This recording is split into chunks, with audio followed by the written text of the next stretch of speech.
우리 한번 따라하실까요? 말씀 속에 길이 있다. 말씀 속에 길이 있다. 믿으십니까? 아멘. 예, 조정 경기를 보면 여러 명의 선수들이 열심히 노를 젓습니다. 우리 사진 한번 볼까요? 예, 여러 명이 이제 노를 이렇게 저어가지요. 근데 그 동그라미 안에 있는 선수는 뭐 하고 있을까요? 가만히 앉아 있습니다.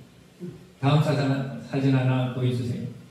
또 열심히 노를 젓고 있는데 맨 뒤에 있는 사람은 두 손을 입에 얹은 채 가만히 있습니다. 여러분들 어느 선수가 되고 싶습니까?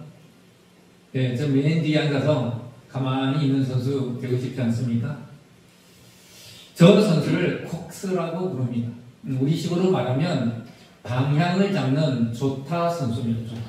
배의 방향을 잡는 선수라는 의미겠죠. 저 콕스라는 선수를 이 조정 경기에서 특별히 훈련시키고 교육시키고 키웁니다. 왜냐하면 나머지 선수들은요, 배가 나아가는 앞 방향, 이 선수들의 등 방향이 나아가는 앞 방향이거든요. 근데 노를 젓는 선수들은 어디를 못 봐요? 예, 앞이죠. 저 사람들에게는 뒤지만 저게 배가 나가는 앞 방향입니다. 배가 어디로 나가는지 모르고 열심히 노를 젓는데 오직 저들 중에 한 사람만 앞을 보고 있어요. 바로 저 사람이 콕스입니다. 제가 왜 이 조정 경기의 이 사진을 보여드렸냐? 오늘 본문에 제가 이 본문의 주인공으로 삼은 여선지자 훌다라는 이 사람이 바로 이 콕스와 닮았다라는 생각에 제가 한번 소개시켜 드렸습니다. 오늘 본문의 내용을 이렇게 살펴보면요, 요시야 왕이 등장을 하지요. 어떻게 보면 이 본문의 비중은요, 요시야 왕이 더 많이 차지하고 있는 것 같지만 사실상 그렇지 않습니다. 요시야 왕은 아주 어린 8살의 왕위에 오릅니다. 여러분, 8살짜리가 무엇을 알겠습니까? 제가 23살에 전도사를 시작했는데요, 아무것도 몰랐습니다. 자충우돌, 그때 고등부 고3이 저랑 4살밖에 차이가 안 나요. 그러니까 이게 뭐 고등학생인지 선생님인지 사역자인지 모를 정도로 어린 나이에 시작했다라는 거죠. 여러분, 8살짜리가 나라의 왕위에 올랐다고 왕 행세를 할 수 있겠습니까? 하지 못합니다. 그러나 이 요시야 왕이 어느 순간 내가 하나님의 말씀대로 다 살아야지 라는 믿음의 각오를 하게 됩니다. 그때부터 아세라상, 바알상, 태양상의 신상들을 다 깨부수고 하나님이 기뻐하시는 일들을 하려고 엄청나게 노력을 합니다. 그러던 중 이 제비, 그러니까 이 요시야 왕이 26살이 됐을 때 8살에 올랐는데 26살이 되려면 제비 18년이 되어야 되겠죠. 26살이 됐을 때 성전에서 뭐를 발견하느냐? 율법책 하나를 발견합니다. 그 율법책이 대부분의 구약학자들이 추측하기를 신명기서라고 생각하는 거예요. 이 신명기서가 툭 하고 나오는 거예요. 제가 지난번에도 말씀드렸지만 이 요시야 왕 때까지만 해도 여러분이 이렇게 펼쳐 들고 있는 이 구약의 성경이 전체가 없었다라는 거죠. 여러분, 그렇게 만들 수가 없어요. 이 두루마리로 성경을 이렇게 이게 적는데 필사를 하는데 요즘처럼 인쇄술이 좋아서 이렇게 작은 글씨로 이렇게 다 들어갈 수 없게 만든다는 거죠. 그러니까 성경의 부분들이 두루마리로 다 있어야 되는데 이 전체를 가지고 있지를 못했다는 의미입니다. 근데 갑자기 성경 기둥에 그 헌금통이죠. 기둥을 헌금통으로 사용했는데 그걸 보수하다가 수리를 하다가 그 속에서 율법책 하나를 발견한 거예요. 근데 그 율법의 말씀을 요시야가 듣습니다. hil기야 대제사장 hil기야의 명으로 이 사반이라는 사람이 읽어줘요. 근데 그 말씀을 듣고 요시야 왕이요, 그 26살 아주 젊은 왕이 자기의 옷을 찢고요, 무릎을 꿇고 회개를 합니다. 요시야 왕은 어렸을 때부터 내가 하나님을 제대로 섬겨야지, 하나님을 제대로 섬기는 왕이 되어야지 라고 생각을 하고요, 자기가 생각하는 그 옳은 일들을 해왔던 사람입니다.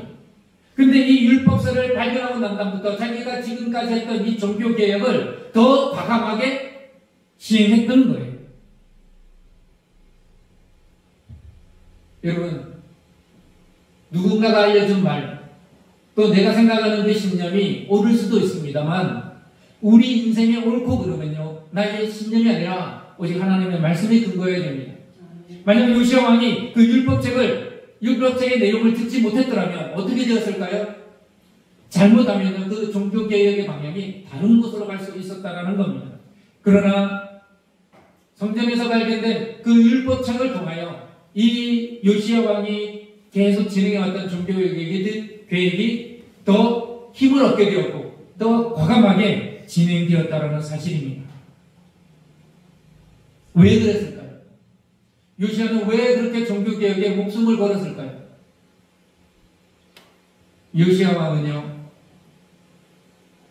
이전에 자기가 경험하지 못했습니다만 북이스라엘이요 다 멸망을 했습니다. 그리고 그 북이스라엘에 수많은 사람들이 포로로 잡혀갔고요. 그 포로 잡힘을 면한 사람들이 남유다 왕국으로 도망을 왔어요. 하나님의 말씀에 불순종했기 때문에 북이스라엘이 멸망했다는 사실을 귀에 못이 박히도록 들었습니다. 그래서 요시야는 어렸을 때부터 어떤 걱정, 어떤 염려가 있었을까요?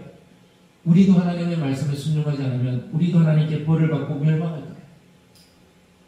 그렇기 때문에 그가 왕위에 올라서 어느 정도 나이가 먹었을 때 잘못된 신앙, 우상 숭배를 하는 것들을 타파하기 시작한 겁니다. 그렇다면 훌다는 이 오늘 말씀 속에서 어떤 역할을 했을까? 그 첫 번째, 훌다는요, 의지하고 싶은 사람이었습니다. 훌다는 의지하고 싶은 사람이었습니다. 요시야 왕은요, 어린 나이에서부터 하나님의 말씀대로 살아가려고 했을 때 그를 위협하는 사람들이 없었을까요? 아니요. 그를 도와주는 사람보다 그를 위협하는 사람들이 더 많았을 겁니다. 그래서 요시야 왕은 그 누군가의 응원과 지지가 필요했던 거예요. 오늘 그 본문이 이것을 얘기해주고 있습니다. 요시야 왕이 성전에서 율법책을 발견했습니다. 그 말씀을 들었습니다. 그리고 회개했습니다. 그리고 난 다음에 자기의 종교개혁을 지지하던 사람, 대제사장 힐기야와 사방과 오늘 여기 보면 마아세야 그리고 요아 등 여러 사람들이 나옵니다.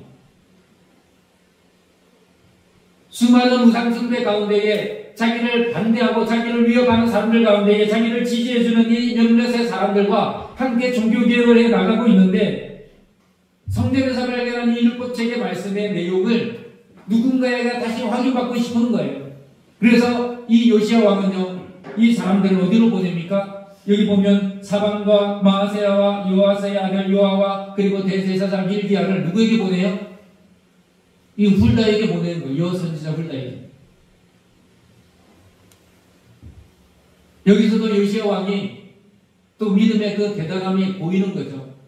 여러분, 왕이라고 하면요, 자기 옳고 그름을 판단하고 자기의 의견, 자기의 주장대로 명령을 내리고 이끌어가야 합니다.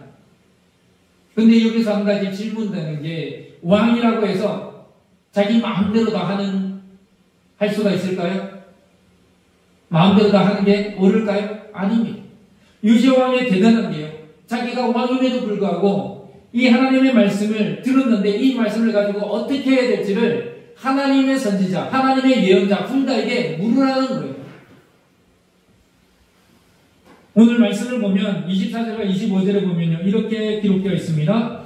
여호와께서 이같이 말씀하시기를 내가 이 곳과 그 주민에게 재앙을 내리되 곧 유다 왕 앞에서 읽은 책에 기록된 모든 저주대로 하리니.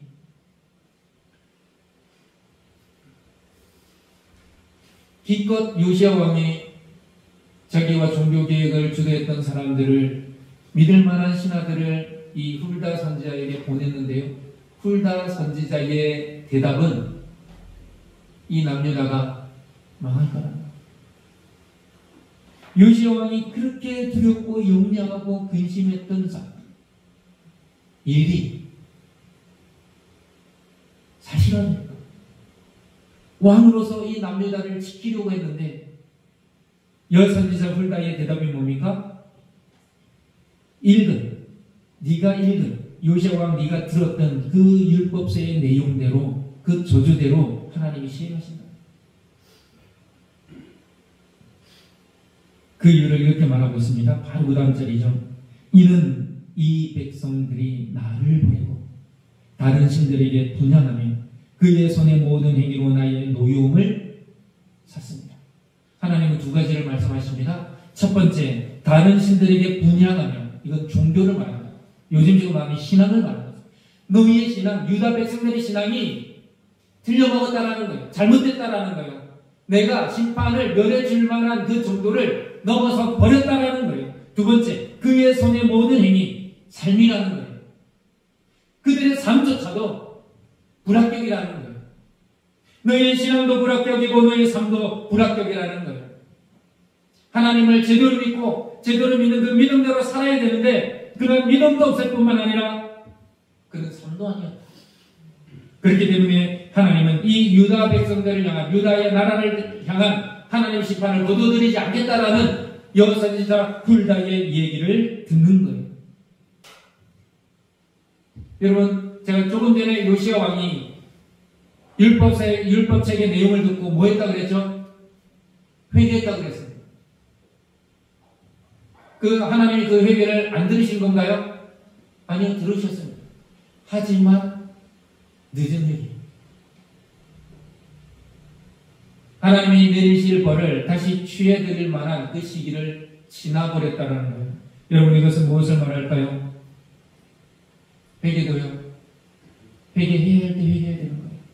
하나님이 시간을 더 이상 주지 않는다라는 거예요. 내가 무엇인가 잘못되었을 때 그것은 뒤늦은 회개가 아니라 제때 적당한 회개, 적당한 때의 회개, 합당한 때의 회개가 이루어져야 한다는 거예요. 하나님은 그것을 원하고 계세요. 물론 뒤늦은 회개도 하나님이 받아들이십니다. 그 내용이 뒤에 나오거든요. 그러나 하나님의 벌을 면할 수 없는 거예요. 여러분, 무엇인가 내 신앙이 잘못됐다면 미루지 마세요. 회개는 그때 해야 되는 거예요. 그리고 또 이렇게 말씀하십니다. 내가 이곳과 그 주민을 가리켜 말한 것을 내가 듣고 마음이 연약하여 하나님 앞에 곧 내 앞에서 겸손하여 옷을 찢고 통곡하였으므로. 누가 이렇게 했다는 거예요? 요시야 왕이 그렇게 했다라는 거예요. 네가 옷을 찢고 마음이 정말 겸손해져서 회개했다라는 거예요. 하나님이 그것을 보셨다라는 거예요. 그랬기 때문에 나도 내 말을 들었노라. 여호와가 말하였느니라. 누가 말했죠? 훌다가 말했습니다. 그러므로 내가 내게 너의 조상들에게 돌아가서 평안히 묘실로 들어가게 하리니 내가 이곳과 그 주민에게 내리는 모든 재앙을 내가 눈으로 보지 못하리라 하셨느니라. 27절과 28절에 그렇게 말씀하고 있거든요. 유다를 향한, 남유다를 향한 하나님 심판은 변하지 않지만 너는 그 심판을 보지 못하게 해주는 은혜를 베풀겠다라는 거예요. 여러분, 이게 은혜입니까?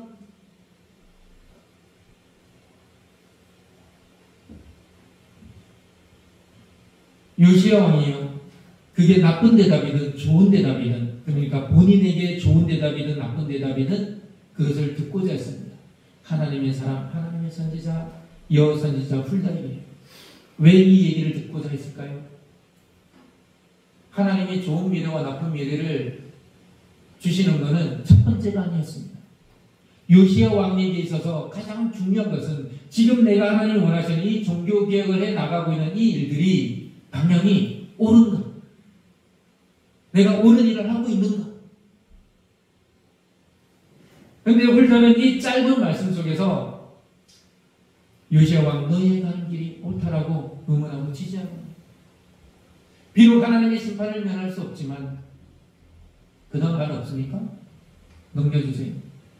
비록 하나님의 심판을 면할 수는 없지만 응원과 지지를 보내주는 거예요. 요시야 왕에게 좋지 않은 답변을 들었지만, 그럼에도 불구하고 내가 회개한 것이 옳은 거고, 내가 하나님 앞에 나아가는 것이 옳은 거고, 하나님을 위하여 이 모든 우상들을 깨부시는 게 옳은 거라는 이 사실을 확답을 받은 거예요. 두 번째는, 이 훌다는요, 상황에 굴복하지 않는 사람이었습니다. 훌다에 대해서 두 가지를 살펴볼 텐데요. 첫 번째 이름을 보면요. 이름의 뜻은 사마귀, 두더지. 이 이름이 정말 중요하죠. 이건 옛날에도 그렇지만 지금도 마찬가지입니다. 이름을 잘 지어야 돼요. 어떤 사람은 이름대로 된다 그러잖아요. 그래서 안 믿는 사람들은 장명소에 가서 자식들의 이름을 짓습니다. 좋은 이름, 성공할 수 있는 이름, 부자로 살 수 있는 이름, 어려움을 당하지 않고 살 수 있는 이름, 그런 이름들을 돈을 주고 사지요. 근데 이 훌다의 이름의 뜻이 사마귀. 왜 예쁘게 나온 딸의 이름을 사마귀라고 짓고 두더지라고 지을까요? 만약에 앉아 계신 우리 여성분들, 만약에 부모님이 너 이름은 사마귀야, 지금도 너 이름은 두더지야, 기분 좋으세요? 아마 바로 가서 자기 이름 개명할 겁니다. 어떻게 보면 이게 그녀의 인생인지도 모릅니다. 남들에게 조롱당하는 혹은 멸시당하는 그런 인생이었는지도 모르겠지요. 그리고 그녀의 남편은요, 예복을 관리한다라고 성경에 짧게 나와 있습니다. 아마 이게 궁중의 예복이든 아니면 성전의 예복이든 예복을 관리하는 약간 어느 중간 단계의 지위에 있는 사람입니다. 그리고 이 훌다는요, 궁중에, 그러니까 왕이 월급을 주면서, 녹봉을 주면서 우리와 나라를 위하여, 민족을 위하여 하나님의 말씀을 예언하라고 세워놓은 공무원이에요. 남편도 공무원이고요, 자신도 공무원입니다. 여러분, 공무원들이 눈치를 제일 많이 보죠. 그렇잖아요. 자기의 자리를 지키기 위해서 하고 싶은 말 제대로 못합니다. 그런데 이 요시야 왕이 자기가 직접 하지는 않지만 자기를 따르는 이 고위에 있는 이 고위 공직자들을 누구에게 보내요? 이 훌다에게 보내요. 자기가 돈을 주고 자기가 녹봉을 주고 있는 이 여의 선지자를 오라고 하면 되잖아요. 오라고 하면 되잖아요. 아니요. 사람을 보내요. 어떻게 훌다가 이러한 존경과 대접을 받았을까요? 그는요, 선지자였지만 아마도 그 당시에 명성이 자자했을 겁니다. 그녀의 말 한마디에 모두가 주목했을 겁니다. 이것이 바로 훌다의 신앙이고 경건이라는 거예요. 훌다의 신앙이 얼마나 경건했는지를 단적으로 보여주는 말씀입니다. 하나님의 말씀에 얼마나 충실하게 이 훌다가 살았는지를 보여주는 거죠. 하나님을 섬기는 신앙이 얼마나 대단했으면 왕이 오라고 해도 되는데 신하들을 보내요. 내가 신앙으로 살면, 내가 진짜 신앙으로 살면요, 나의 신분이, 나의 지위가 아무런 상관이 없이 수많은 사람들이, 나의 주위에 있는 사람들이 나를 존경하고 그렇게 대우하는 줄 믿으시기 바랍니다. 아멘. 상황을 극복하는 신앙인이 되어야 돼요. 왕의 말 한마디면요, 훌다뿐만 아니라 남편까지도요, 그 자리를 잃을 수 있습니다. 세 번째, 훌다는 사명에 충실한 사람이었습니다.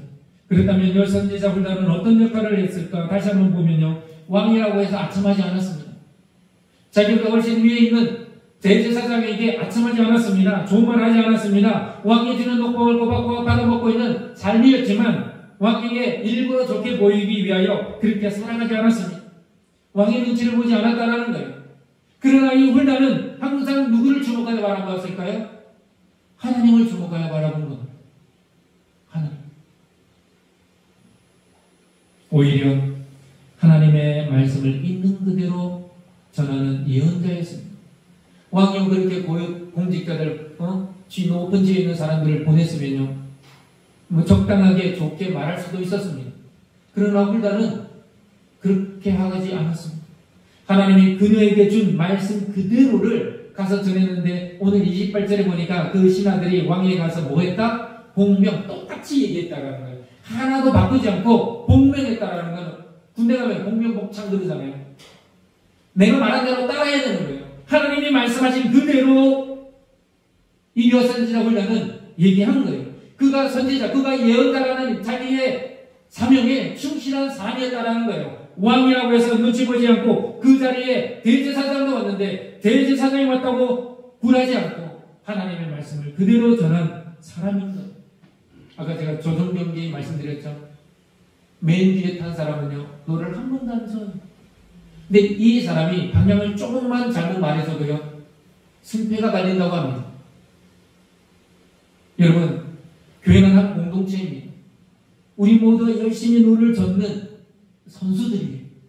그런데 방향은요, 우리의 방향이 잘못되면 교회가 어디로 갈까요?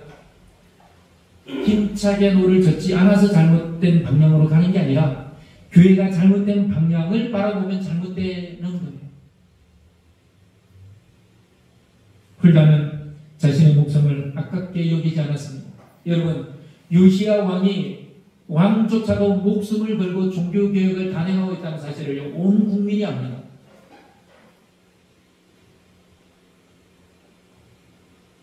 이 요시야 왕이 자기 귀에 거슬리는 얘기를 들으면 분노하지 않겠습니까?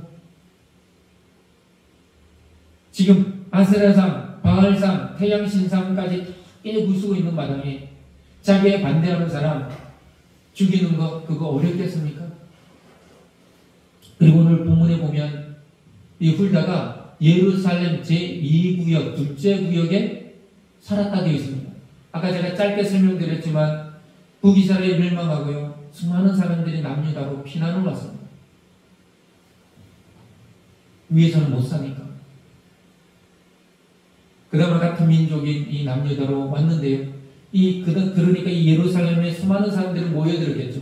그래서 히스기야 왕 때 구역을 다시 편성해서 사람들이 살만한 지역을 다시 만들어줍니다. 이런 말씀을 놓고 보면요, 이 훌다는요, 어쩌면 북이스라엘에서 내려온 사람인지도 모릅니다.